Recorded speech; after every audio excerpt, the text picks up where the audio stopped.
Rain hammered the roof of the old Ford like it was trying to beat its way in. Cold crept up through the torn vinyl seat and into my spine. I pulled my duffel tighter under my head, boots wedged against the passenger door, breath fogging the inside of the windshield in slow, tired ghosts. I was 32, a Marine sergeant, and I was sleeping in the driveway of the house I'd spent my childhood mowing. Behind the steamed glass, my parents' windows glowed warm and golden. Laughter floated through the rain, my father's booming voice, my brother's exaggerated chuckle, the clink of glasses celebrating $9 million and a deed they'd signed for 2 hours earlier. All I had was the title to a beat-up 1972 blue Ford LTD. "Take your junk and go live with the rats," my father had shouted, face red, finger stabbing toward the door. "You get nothing, you hear me? Nothing. That car is more than you deserve." He'd slammed the door behind me. My mother had turned away, straightening a vase that didn't need straightening. My brother Dylan had smirked, twirling the new house keys around his finger like a prize. The rain came harder, drumming against the roof, a steady Marine Corps cadence gone sour. I stared up into the dark and heard my grandfather's voice, the one that still cut through the noise even from 6 feet under. "Warrior girl," he would say, wiping his hands on an old rag, grease on his knuckles as I leaned over this same engine. "This car isn't just a car. Not to me. Not to you if you're paying attention." I hadn't understood then. Lying there now, wet and tired and shaking with a humiliation that burned hotter than the cold, I finally listened. This car was the only thing they'd decided I was worth. Which meant if my grandfather had really left it to me, there was a reason. The rain eased to a patter. The barn at the edge of the property stood in silhouette against the night, its familiar roofline just visible through the back window. I'd spent more hours in that barn than in the house, changing oil, stacking lumber, dragging my grandfather's old body away from tools when he refused to admit he was tired. Everyone else had shown up for Christmas and checks. I'd shown up for doctor's appointments and busted pipes. I pressed my palm against the cracked steering wheel, feeling the grooves my grandfather's hands had worn into it. "If you hid something from them," I whispered into the dark, "now would be a great time to let me in on it." The car didn't answer, obviously, but the memory of him leaning into the open driver's side door, tapping the dash, came back so clear it made my chest ache. "Don't ever sell this heap," he'd told me once, mischief in his eyes. "You might be surprised what she's worth when I'm gone." At the time, I'd rolled my eyes and promised. Now, with my family celebrating my erasure 30 yards away, I realized he'd never smiled like that at them. "All right, old man," I said. "Let's see what you were talking about." The rain slowed to a soft hiss. I sat up, ribs complaining, and reached for the flashlight I kept in my pack. In the harsh white beam, the Ford's interior looked even sadder. Torn bench seat, cracked dashboard, a faint smell of mildew and motor oil. I tucked the light under my chin, ran my fingers along the underside of the dash, where we'd once hidden spare fuses. My hand caught on something that shouldn't have been there. Metal. Smooth. Flush with the panel. I froze. Then I started feeling more carefully. There, just left of the steering column, under the brittle plastic, the slight give of a separate plate, the sharp edge of a seam. My heart kicked up, hard enough that it rivaled the rain on the roof. "Grandpa?" I murmured, pulse pounding in my ears. "What did you do?" We'd spent that afternoon after the funeral pretending we were a family. Black dresses, suits, relatives I barely recognized pressing tissue into my hand and telling me how proud my grandfather had been of little Lauren in the Marines. In the attorney's wood-paneled office, the air had smelled like paper and money. My father sat at the head of the polished table, tie loosened but chin lifted like he owned the building. My mother perched beside him, fingers wrapped around a monogrammed handkerchief. Dylan lounged with his phone under the table, thumb tapping. I sat at the far end, still in my service uniform, sand-colored ribbons on my chest a poor match for the dark wood. The lawyer cleared his throat.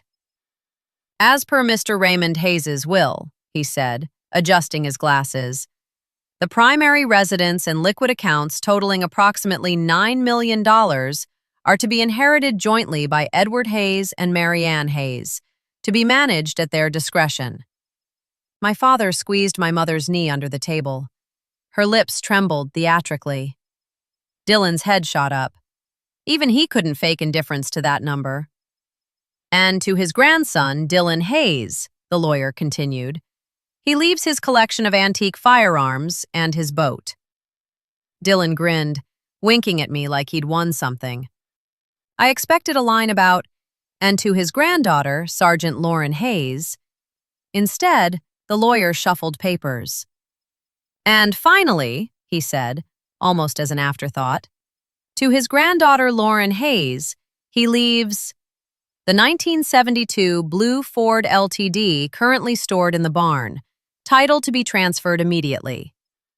Silence. Then my father barked a laugh. "You're kidding," he said. "That rust bucket? That's it?" The lawyer looked uncomfortable. "That is what is written," he said. "Mr. Hayes was quite specific." My father's face flushed an ugly shade. "She ran off to play soldier," he snapped, waving a hand at me without looking. "He indulged her, fine. But that's all she gets. You hear that, Sergeant? Your big inheritance is a heap of junk that won't pass inspection." My mother clucked her tongue. "Edward," she murmured, "this isn't the time." "It's exactly the time," he said, slamming his palm on the table. "She waltzes in here between deployments and thinks she has a say?" He knew who was really here, who kept the business running, who deserved the house. I clenched my jaw. "I kept him running," I said quietly. "Doctor's appointments, groceries, fixing your leaky roof when you couldn't be bothered to show up?" He rounded on me then, fingers stabbing the air between us. "You get nothing," he snarled. "You hear me? Nothing. That car is more than you deserve. You want to pretend your Marine nonsense means something? Go live out there in the barn with the rats and your precious Ford." The lawyer sputtered something about decorum. I sat very still. Marine training had taught me that sometimes the most dangerous thing you can do is react. "That's enough, Edward," my mother said weakly, eyes flicking toward the attorney. "Let's not—" He yanked his tie straight and turned away. "Sign the papers," he snapped. "We're done here." By nightfall, they'd changed the locks. When I came back from the barn with my duffel, my key didn't turn. My father opened the door just enough to look out, one hand braced against the frame. "You're not staying here," he said. "We're grieving. We don't need your drama." I glanced at the dark yard, the barn looming, the Ford silhouette just visible. "It's late," I said evenly. "Roads are slick. Let me crash on the couch. I'll be gone at first light." His eyes hardened. "Sleep in your car, Marine," he said. "You like it so much." He shut the door. This time, it locked.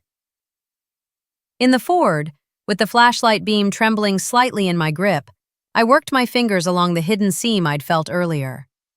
Years of logistics work and vehicle maintenance kicked in. Panels were never as solid as they looked. I found 2 tiny Phillips screws recessed deep in the plastic. Of course, he'd used a size that required the stubby screwdriver we'd kept in the glove box for decades. I popped the glove box open, hinges squeaking, and fumbled around old insurance papers and a crinkled road map until my fingers brushed the familiar tool. "Still over-preparing," I muttered, throat tight. I set the flashlight between my teeth, metal cold against my tongue, and loosened the screws. The panel gave with a soft pop. Behind it, nestled in a space I'd never known existed, was a steel box the size of a thick book. It was heavy when I pulled it out, the weight of something more serious than spare parts. On top of it lay a plain white envelope, edges yellowed, my name written on the front in my grandfather's uneven block letters. Lauren, for when they show you who they are. My chest tightened. Faintly, through the cracked window, I could hear my family laughing again. I thumbed the edge of the envelope. My hands had never shaken in a firefight.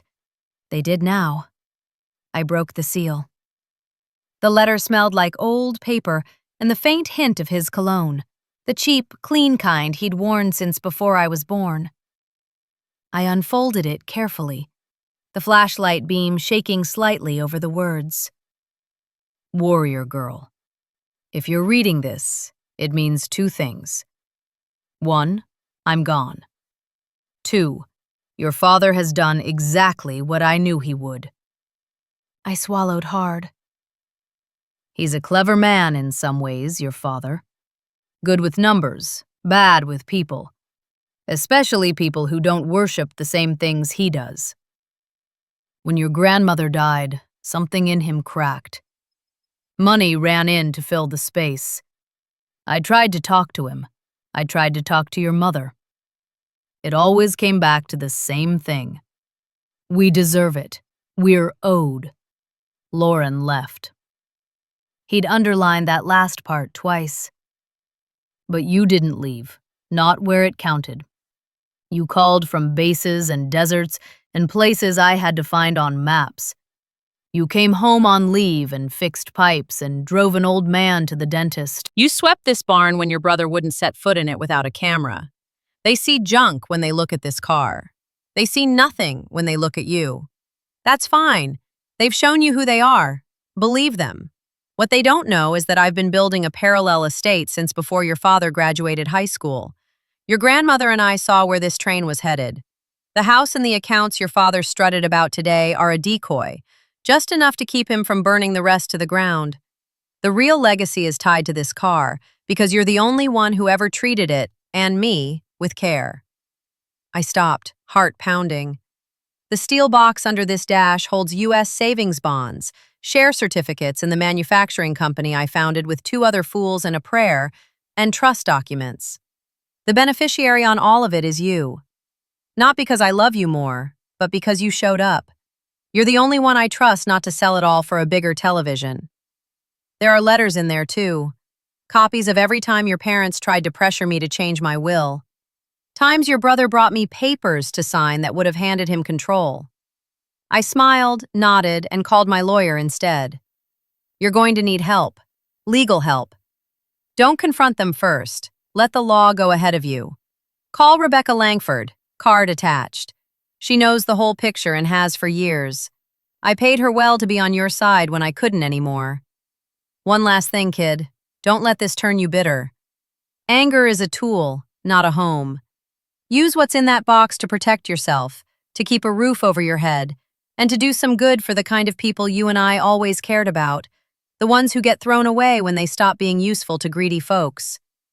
If you're tempted to give your parents everything anyway, read the letters first. Let their own words set your spine.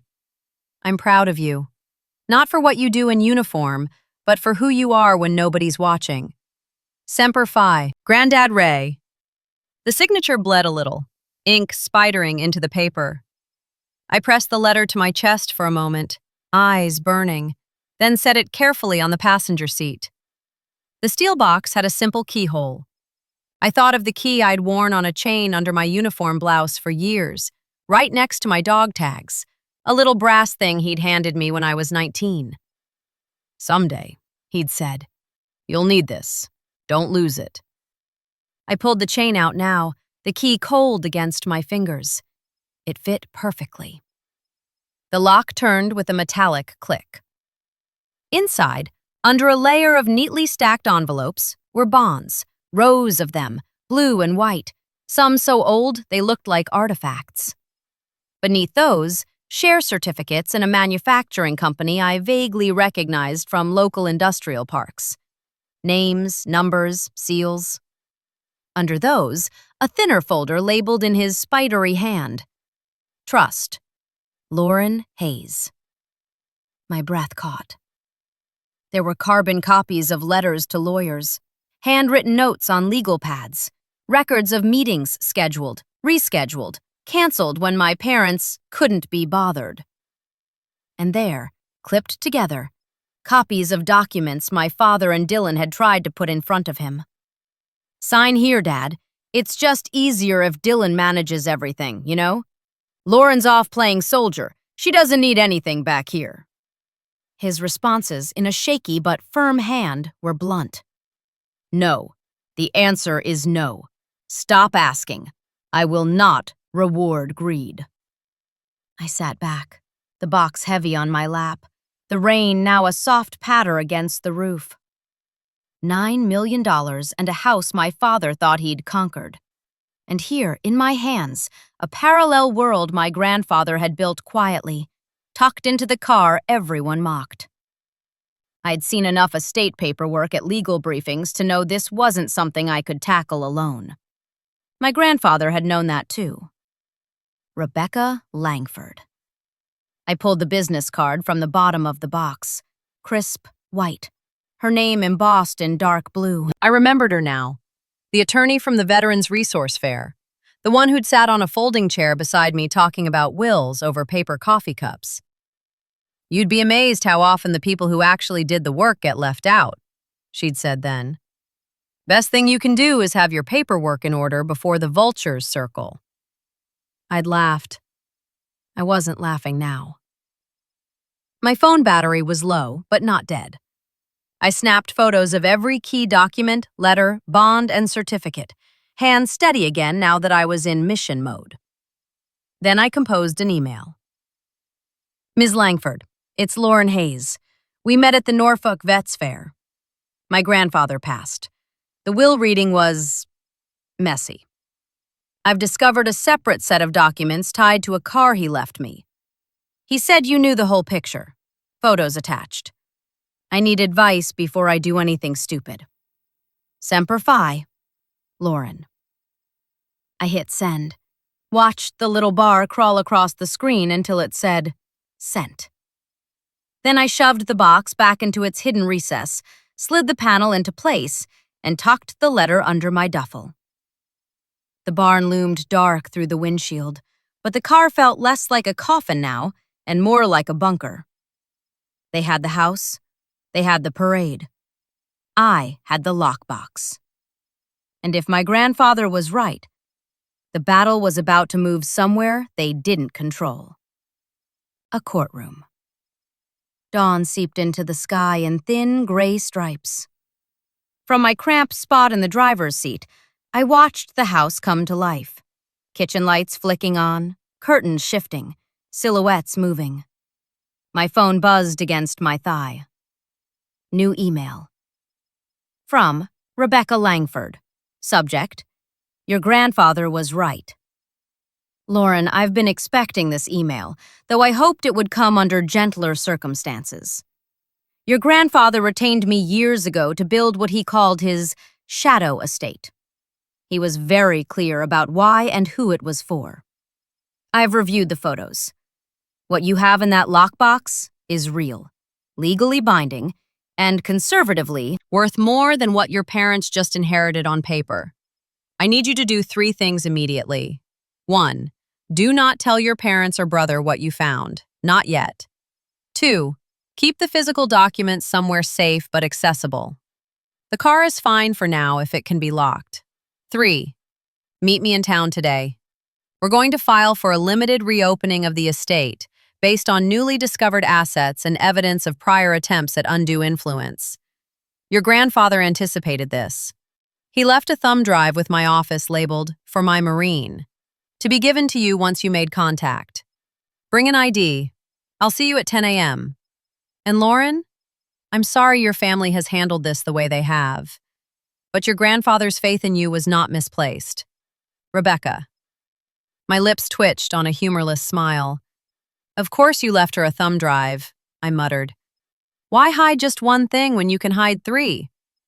I locked the Ford, pocketed the key and my grandfather's letter, and walked down the gravel drive past the house. My father stood in the front window with a coffee mug, watching. He didn't open the door. I didn't look up. Rebecca's office was downtown, above a bakery that smelled like warm bread and sugar. Her space was the opposite of my father's lawyer's. No dark wood or intimidating artwork. Just shelves of legal texts, a couple of framed photos from veterans events, and a plant that somehow wasn't dead. She stood when I walked in, hand extended. "Sergeant Hayes," she said. "I wish we were meeting under better circumstances." "Ma'am," I replied, shaking her hand. "Thanks for seeing me so fast." She nodded toward a chair. "Your grandfather made it clear you might be sleeping in that car when all this surfaced," she said. "He wanted you to have at least one person in your corner who knew the whole story." She pulled a small thumb drive from a drawer, the label handwritten, "For my Marine." I stared at it, throat tight. "He really planned this," I said. She smiled sadly. "He was angry," she said, "but not vindictive. There's a difference. He wanted to protect you and, frankly, his legacy, not punish them for sport." She slid a stack of papers across the desk. "This is the petition to reopen the estate for newly discovered assets," she explained. "We're not trying to take the house away. That would be a separate war. But we are putting the court on notice that there are substantial assets that were intentionally structured outside the main will for a reason, and that reason is documented in his letters." I skimmed the language. It was dry, clinical, but in between the legalese, I could see my grandfather's blunt hand. Exhibit C. Letter dated 4/12/20XX, in which decedent explicitly declines son's attempts to alter beneficiary designations, citing son's greed and pressure. Rebecca watched my face. "How honest do you want to be with me?" she asked. I blinked. "I'm a Marine," I said. "Honesty's kind of baked in." Her mouth quirked. "Fair," she said. "Then I'll be honest back. This is going to get ugly. Your parents will panic. They'll accuse you of manipulation. They'll claim you took advantage of a frail old man. Your brother will storm around like someone stole his favorite toy." "You've done this before," I said. "More times than I like," she replied. "The good news, your grandfather kept meticulous records. The trust documents are solid. The bonds and shares are legitimate. The thumb drive, we'll review it at the library so it's not on my network, contains video he recorded explaining his intentions. Judges like video. Jurors like video. It's hard to argue with a dead man speaking clearly on camera." A knot in my chest loosened a fraction. "What do you need from me?" I asked. "Discipline," she said. "Which you have. No confrontations in the house. No shouting matches in the driveway. Let the petition hit their mailbox before they see it in your face. If they confront you, you tell them one thing. The documents are in the hands of your attorney and the court. They're not negotiable. Then you walk away." I thought of my father's face reddening, of his fingers stabbing the air, of the words, "You get nothing," reverberating off the wood-paneled walls. "I can do that," I said. She nodded. "And Lauren," she added, "your grandfather left you more than money. He left you a mission. Don't lose sight of that in the noise. The assets will give you options. The letters will give you backbone. The thumb drive," she tapped it, "will give you closure." I swallowed. "Is it weird that I'm more afraid of watching that than going back overseas?" I asked. "Not weird at all," she said. "Combat you trained for. This is the kind of firefight nobody prepares you for, even though it happens all the time." We signed the petition. She filed it electronically while I watched the progress bar crawl across her screen. "Now we wait," she said, "and we make sure every original document goes back in that steel box, back in the car. Until the sheriff knocks on your parents' door, that Ford is the safest vault on that property." I left her office with a folder of copies, the thumb drive in my pocket, and a new kind of armor I hadn't worn before. Legal armor. Paper and signatures instead of Kevlar. On the way back to the property, my phone buzzed. Blocked number. I let it go to voicemail. At the bottom of the drive, a county sheriff's cruiser sat parked, lights off. Two officers stood on the porch, papers in hand. My father's voice carried down the gravel, loud and indignant. "What do you mean, reopen?" he was shouting. "We already did the will. It's done. You can't just—" "Sir, this is a routine notice," one of the deputies said, tone professional. "It doesn't change the current distribution. It just acknowledges additional assets and a trust structure. You'll have an opportunity to respond in court." My mother wrung her hands.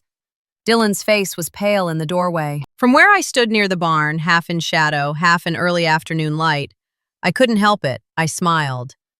Not because they were scared, but because for the first time the fight wasn't happening in rooms they controlled. It was headed somewhere with rules.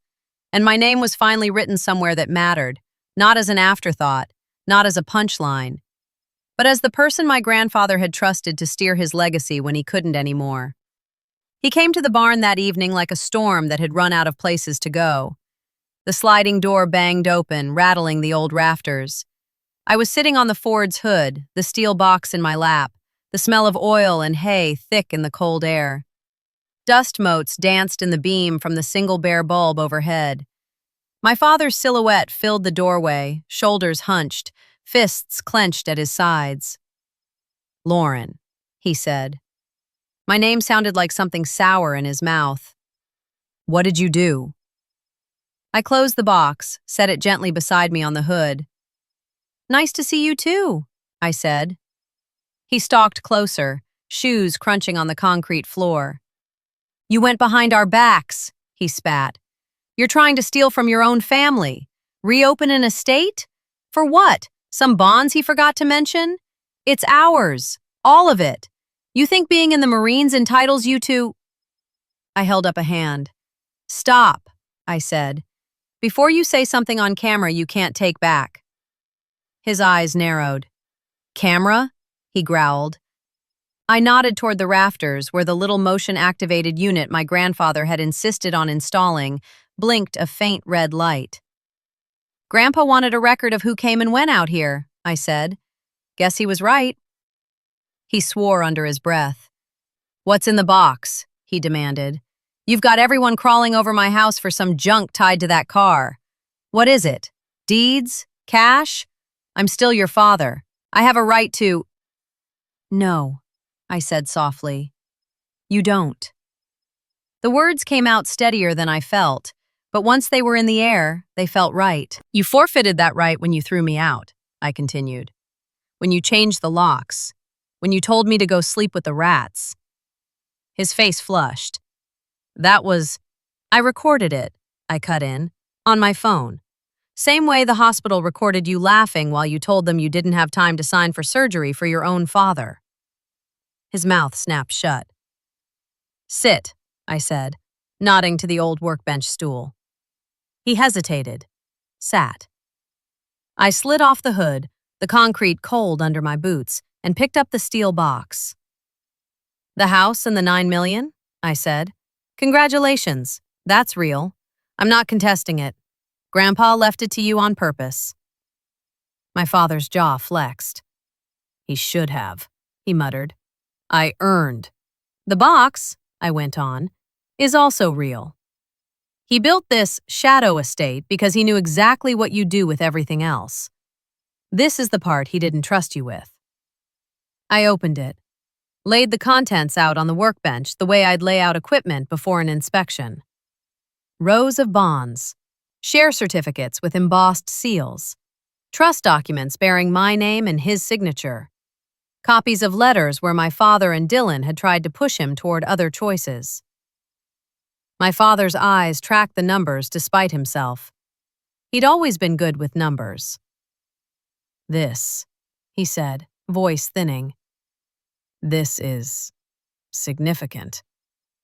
"Try more than what you got," I said lightly, conservatively. He looked up at me, something raw and ugly twisting his features. "You knew about this," he whispered. "He planned this with you." "He planned it for me," I corrected. He planned it with Rebecca and his conscience. I didn't know until you threw me out. His hands shook.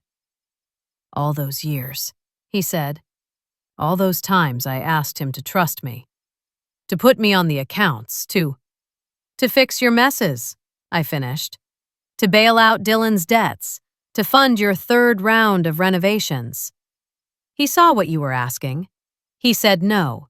You kept asking. He grabbed one of the letters, eyes skimming. Dear Edward, stop. The answer is no. I will not reward greed. Lauren will be fine without this money.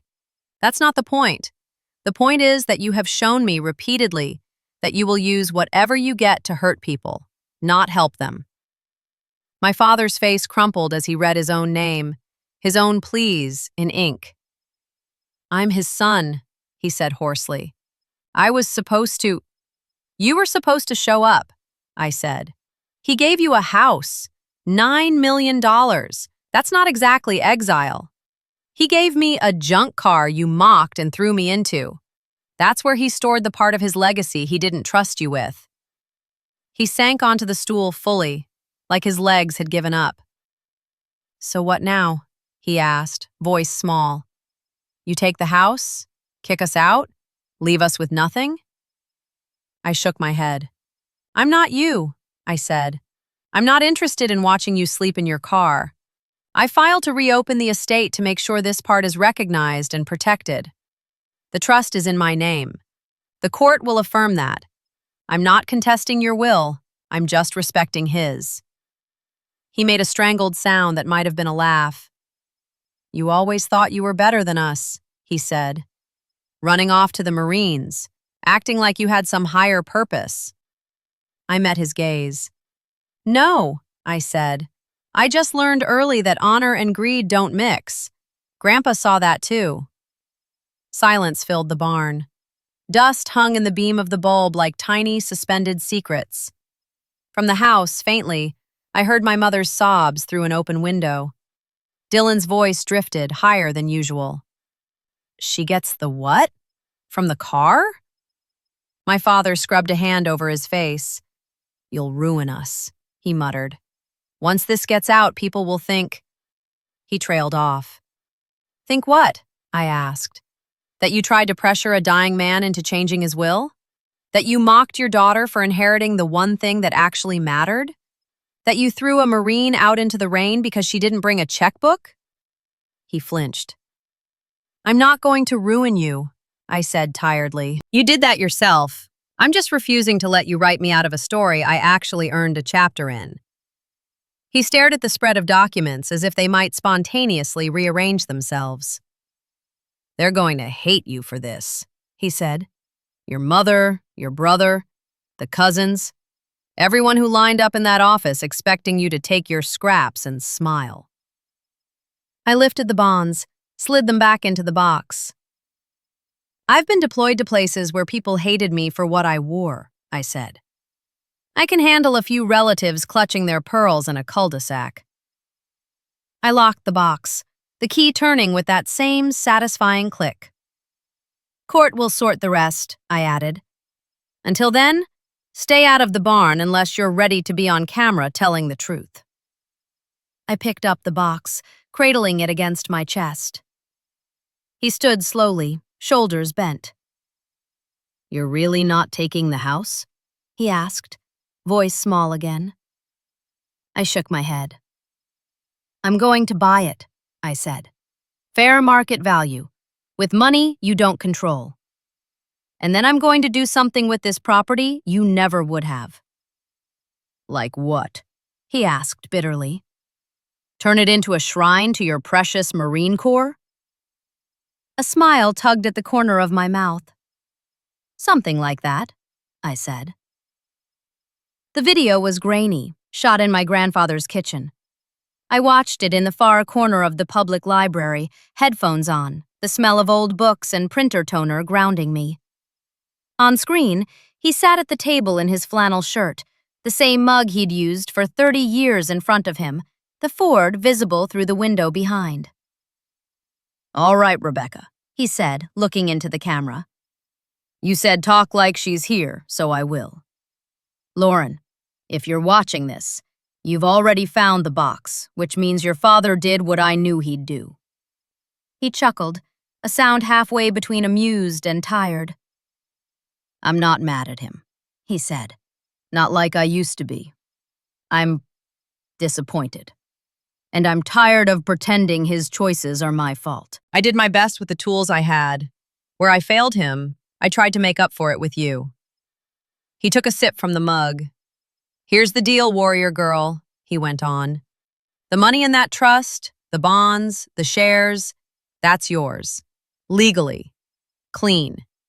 I set it up that way on purpose. But this isn't a lottery ticket. It's a stewardship. I'm not giving it to you so you can prove a point by rubbing their faces in it. I'm giving it to you because you're the only one I trust to use it for more than yourself. He leaned forward.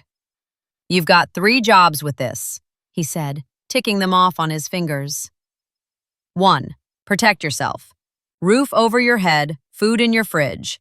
No more sleeping in your car unless you're on some training exercise. 2. Don't let anger turn you into them. Give your folks enough that they don't starve, but not enough that they can hurt other people with it. They'll call you cruel. You'll be the only one in that house who knows it's mercy. He sighed. 3. And this is the part I care about most. Use part of it to build something that outlives both of us. A place for the ones like us, the vets, the strays, the kids their families don't want once they stop being trophies. You always lit up in that barn when we had company, whether it was an old shipmate or the neighbor's kid with the busted bike. That barn is meant to stay full, not gather dust once I'm gone. He tapped the table, voice firm. Don't you dare give them this car, he said. They'll scrap it. And they won't just be throwing away steel. They'll be throwing away every prayer your grandmother whispered over this family and every stitch of honor I tried to sew into it. He sat back, eyes shining. I'm proud of you, he said again. Not because you wear that uniform, though God knows that makes my chest swell, but because you show up when it's hard. That's the only inheritance that matters in the end. He raised the mug in a little toast. Semper Fi, kiddo, he said. See you when I see you. The video ended. The library computers hummed. I sat there for a moment, staring at the blank screen, headphones trapping the echo of his voice in my ears. Anger hummed under my skin. So did grief. But stronger than both was a sense of assignment. He wasn't asking me to burn it all down. He was asking me to build something new. 6 weeks later, the probate courtroom smelled like old wood and stale coffee. Judge Carter peered over his glasses at the stack of documents Rebecca had filed. On one side sat my parents and Dylan, their lawyer whispering furiously in their ears. On the other side, in a plain suit that felt stranger than any dress blues, I sat with Rebecca. Ms. Langford, the judge said. This petition asks the court to acknowledge a previously undisclosed set of assets and a trust benefiting Ms. Lauren Hayes. It does not ask to overturn the original will. Is that correct? Yes, Your Honor, Rebecca said. Mr. Hayes intentionally structured his estate in 2 parts. One was left to his son and daughter-in-law. The other was built over decades to benefit his granddaughter, Ms. Hayes, and, by extension, the causes he cared about. The documents, letters, and video testimony make that clear. The judge nodded, flipping through letters. He paused on one. Mr. Hayes, he said, addressing my father.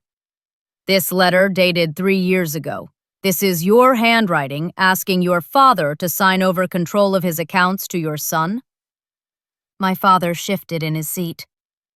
Yes, he muttered. It was a suggestion, estate planning. He misunderstood.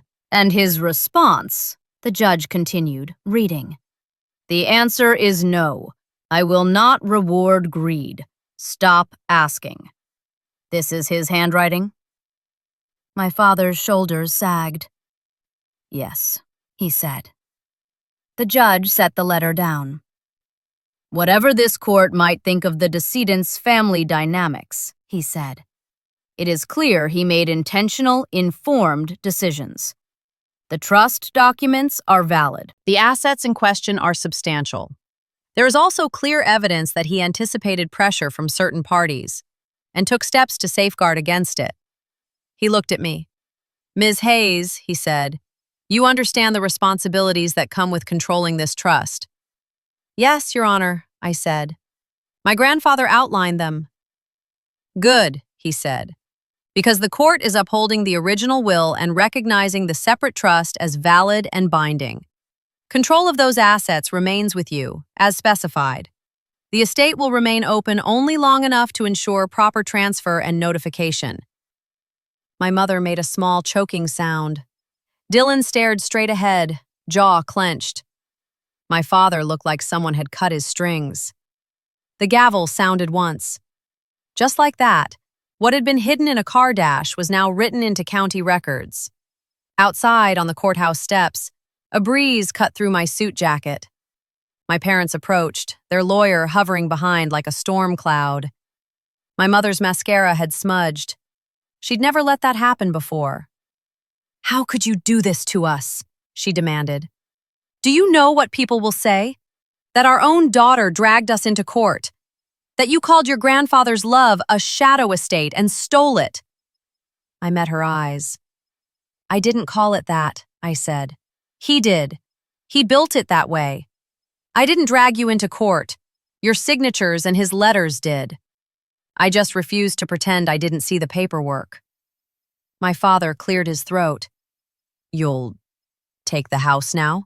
He said stiffly. Throw us out. Make some point about justice? I shook my head.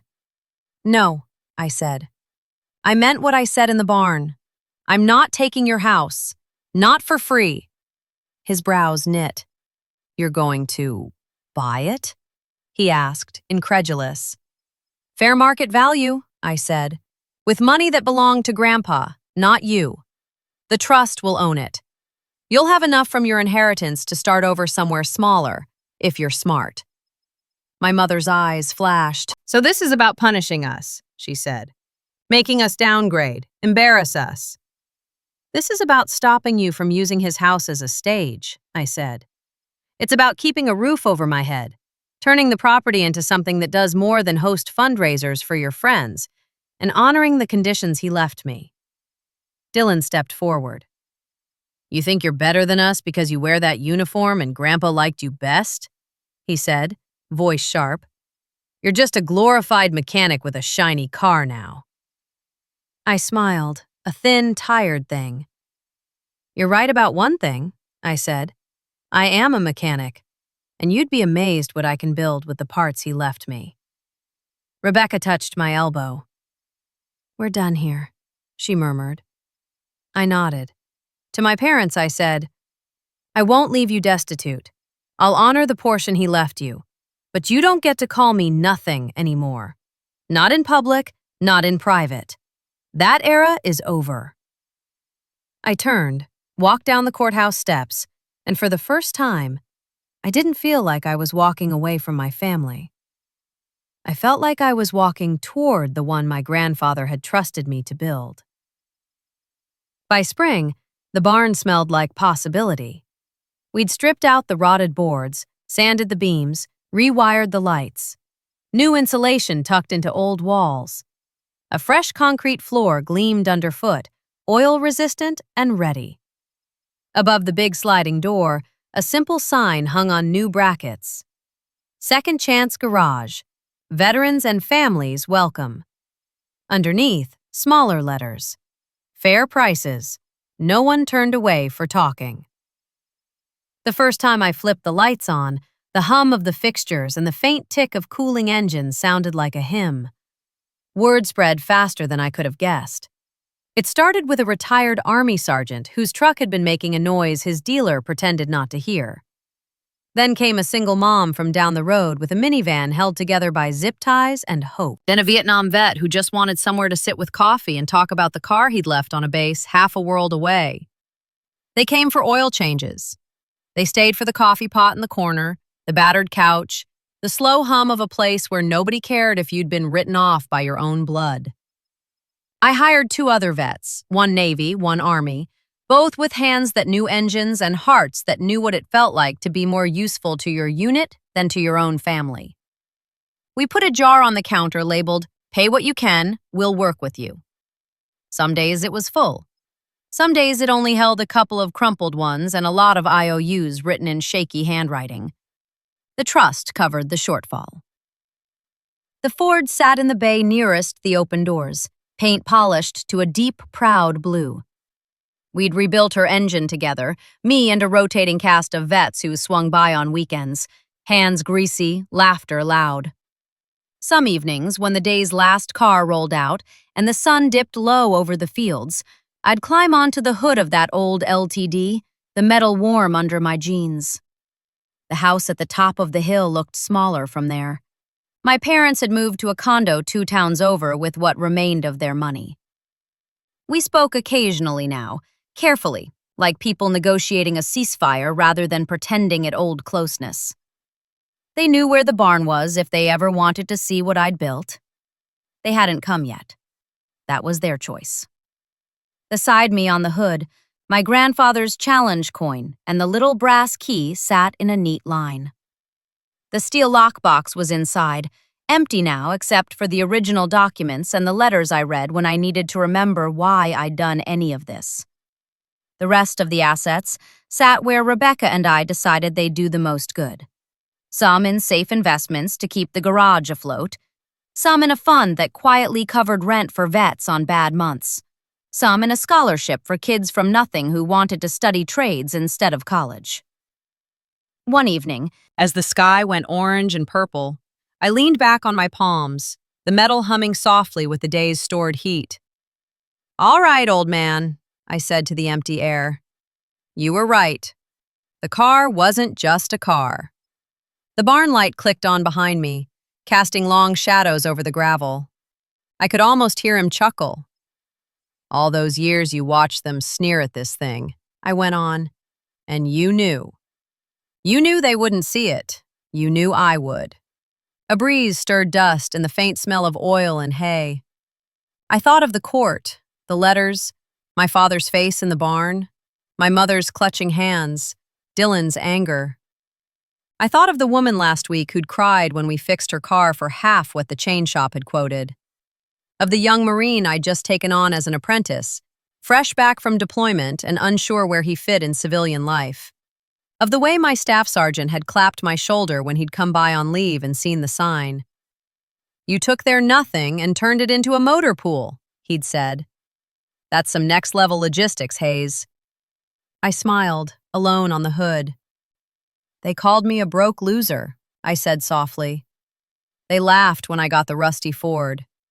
They threw me out into the rain and told me to sleep with the rats." I looked at the barn, at the lights glowing warm, at the silhouettes of vets inside nursing coffee and conversation. "They were wrong," I said. "About the car. About me. About what matters." Above me, the first stars pricked through the fading light. I closed my hand around the coin, feeling the worn edges bite into my skin.